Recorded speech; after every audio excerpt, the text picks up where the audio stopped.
नमस्कार, सभी का स्वागत है। पप्पू यादव की बात करें और राम मंदिर के चोरी की घटना जो लगातार देश भर में चर्चा का विषय बना हुआ है और योगी सरकार कहीं न कहीं जो विपक्षी है उनके ऊपर प्रहार कर रहा है। और जो योगी आदित्यनाथ हैं, चाहे फिर जो भी सरकार है, वो लगातार एक्शन मोड में है और पुलिस प्रशासन या फिर जो भी जांच का विषय जो है वो लगातार चल रहा है। ऐसे में पप्पू यादव दरभंगा में पहुंचे और दरभंगा में पप्पू यादव से जब सवाल किया गया, जब पत्रकारों ने सवाल किया तो उन्होंने तुरंत ही जवाब दे दिया। पूर्णिया के सांसद पप्पू यादव ने राम मंदिर में चोरी के मामले को लेकर केंद्र सरकार और आरएसएस का पर तीखा हमला बोला है।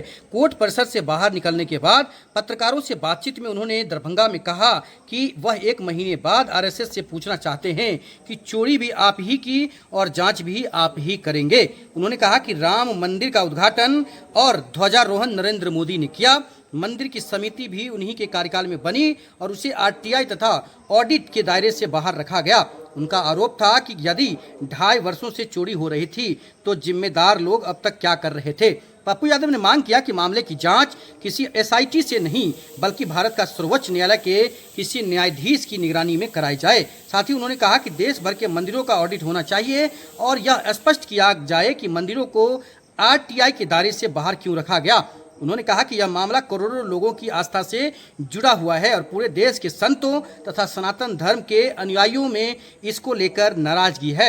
उन्होंने दावा किया कि देश में सभी वर्गों के लोग इस मामले में जवाब चाहते हैं। बांकीपुर उपचुनाव पर भी उन्होंने दरभंगा में बोला, चुनाव तो कोई चोर ही लड़ेंगे, ऐसा पप्पू यादव ने कहा है। आपको बता दें कि बांकीपुर विधानसभा उपचुनाव में कांग्रेस और राजद के साथ चुनाव लड़ने के सवाल पर पप्पू यादव ने कहा कि उन्हें फिलहाल हत्या और दुष्कर्म जैसी घटनाओं से फुर्सत नहीं हो रही है।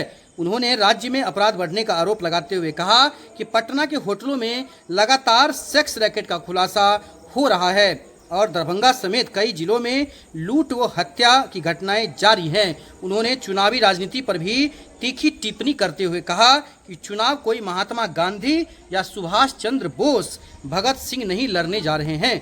चुनाव खासकर वही लड़ता है जिसके पास पैसा और सत्ता का प्रभाव होता है।